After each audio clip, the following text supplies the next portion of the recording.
Então eu não posso ter vergonha do meu Deus esta noite. Abre a tua boca e adore a Deus. Amai, cantorei. Nunca mandou que adorar. Aleluia, aleluia. Tu és Deus, Senhor.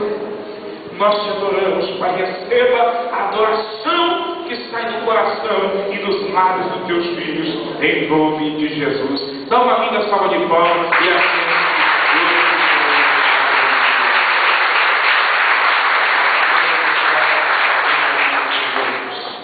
Meus irmãos, eu não quero me prender aqui na questão de falar do amor de Salomão por uma sunamita. Salomão escreveu 3 grandes livros da Bíblia Sagrada: Cântico dos Cânticos, Livro de Provérbios e o Livro de Eclesiastes. A sua biografia diz que, quando ainda está próximo a reinar, entre a fase da idade de 16 anos para frente, quase chegando à maioridade, ele se apaixona por uma moça, por uma sunamita, e ele morre de amor por ela, mas por causa da sua etnia, e alguns estudiosos chegam a dizer que por causa da cor da sua pele, isto é, daquela moça, havia um conflito muito grande entre a família de Salomão, porque eles não aceitavam, até que de uma forma racista, eles usavam de artifícios para prender Salomão, e Salomão vai crescendo e se tornando homem, e o seu amor é cada vez mais forte, e no princípio da sua vida, ele escreve o livro de Cântico dos Cânticos. Esse livro, ainda que alguns interpretam e acham que é apenas um livro carnal, onde ele fala palavras de amor e carinho que para a sua época era normal e não saía, isto é, não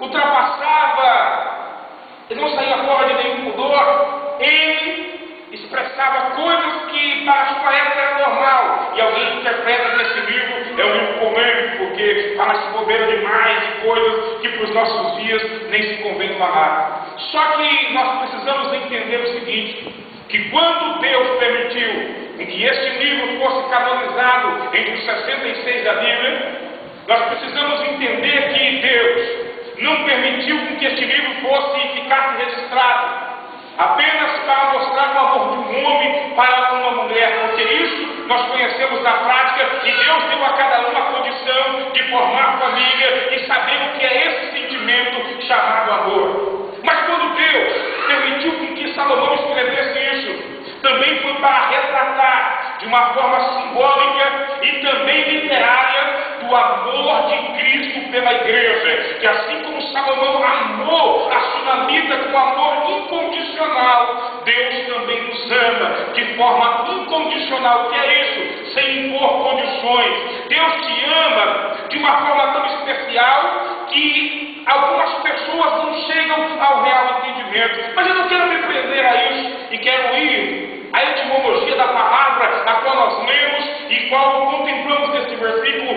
e a pergunta é: quem é esta que sobe do deserto? E ele continua dizendo: como colunas de fumaça, perfumada de mirra e de incenso e de todas as sortes de pó aromático do mercador. Ele está fazendo uma pergunta. Se nós fôssemos olhar do lado humano e carnal, poderíamos falar que era sunamita. Mas do lado espiritual, quando olhamos para esse versículo, nós entendemos que ele está falando da igreja. Quem é esta que sobe do deserto? Quem é esta que sobe do deserto? A palavra deserto no original hebraico traz em um dos seus símbolos de suas referências o nome escola. E quando eu olho para a palavra deserto, eu vejo que deserto é o melhor lugar de crentes, homens e mulheres, aprenderem qual é a real vontade de Deus para a sua vida.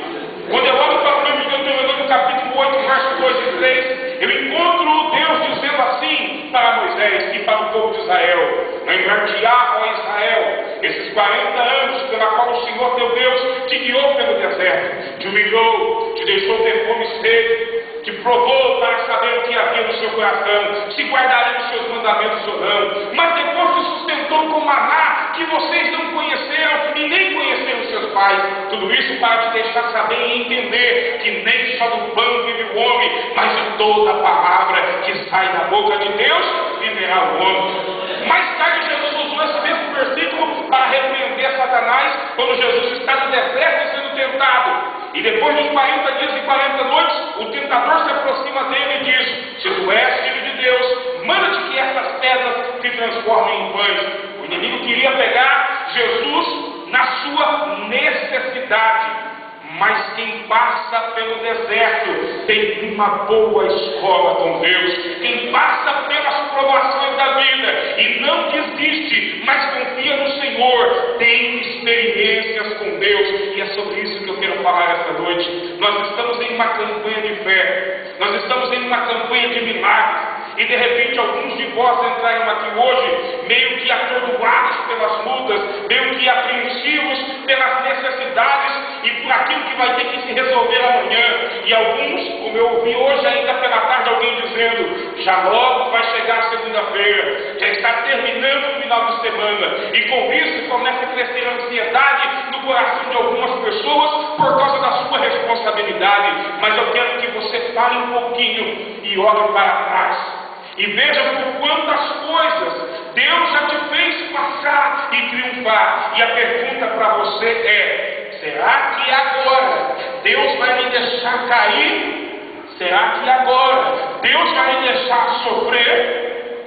Será que agora Deus vai me deixar perecer? Será que é agora que você vai ser envergonhado para sempre? Lembre-se de uma coisa: antes de falarem do teu nome, eles vão falar do nome de Deus. Porque sabem que você, por mais fraco ou forte que seja, você tem temor a Deus, você serve a Deus, e Deus não vai deixar o nome dele ser defamado. Antes de tocar em você, primeiro tocam em Deus. E eu nunca vi ninguém tocar em Deus e permanecer de pé para contar a história. O que eu quero dizer com isso é que esse deserto da sua vida está acabando. Deus vai te fazer passar por ele e você vai dar glória ao nome de Jesus ainda. Levante a sua mão para o céu e dê um brado de glória a Deus aí. Quem é esta que sobe do deserto? Quem é esta que sobe do deserto? Quando nós olhamos para a vida sagrada, nós entendemos que muitas pessoas passaram pelo deserto. Vemos que até Israel, para vencer a guerra, nos versículos em que os irmãos escolheram para o tema da mensagem, eles tiveram que ir para o deserto de Tecoa. Observamos a mensagem que pregamos ontem, que o pastor Gil iniciou, como repetiu hoje para a oferta. Eles entraram no deserto de Edom, 160 quilômetros de comprimento e 30 quilômetros de largura, e eles tiveram que ver ali e ter experiências com Deus. Quem sabe você entrou aqui esta noite, atravessando o deserto na vida sentimental, e de repente você não está sendo compreendido e não está conseguindo entender o que está acontecendo nos seus sentimentos, no seu coração. Acha que não ama mais a sua família, acha que você não ama nem a si próprio, não sabe como fazer. Mas hoje Deus vai tocar o seu coração e vai te tirar desse deserto também. Quem sabe você entrou aqui esta noite no deserto financeiro e não sabe o que vai fazer amanhã. Você entrou aqui esta noite dizendo: Deus, amanhã é o dia final para a minha vida, e então vão rir de mim, vão acabar comigo, vão tomar o que eu tenho. Mas eu tenho uma mensagem de Deus ao teu coração. Deus, como liberou corpos para sustentar Elias, para levar carne e pão para ele, Deus está agindo sobre esta documentação, sobre este negócio, e Deus vai agir na tua vida, em nome de Jesus. Pastor, mas Deus vai mandar corpo para mim. Quando não foi mais preciso mandar corpos, Deus mandou anjos. E vai lá, Elias está lá debaixo do pé de zimbro, sentado, uma árvore com pouca folhagem, naquela pouca sombra no deserto também, porque ele saiu a caminho do deserto, deixou o seu servo na cidade e fica aqui, e eu vou errante pelo deserto, porque ele queria morrer, porque a ordem era: vou te matar também, porque você matou os meus profetas.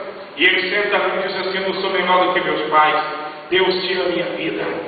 E ali naquele lugar deserto, debaixo de pouca sombra dos livros, a Bíblia diz que exausto de tristeza ele dorme. Mas vem Deus no meio do deserto e diz para o seu anjo, porque só ele tem poder de ordenar os anjos, e a Bíblia diz que ele trabalha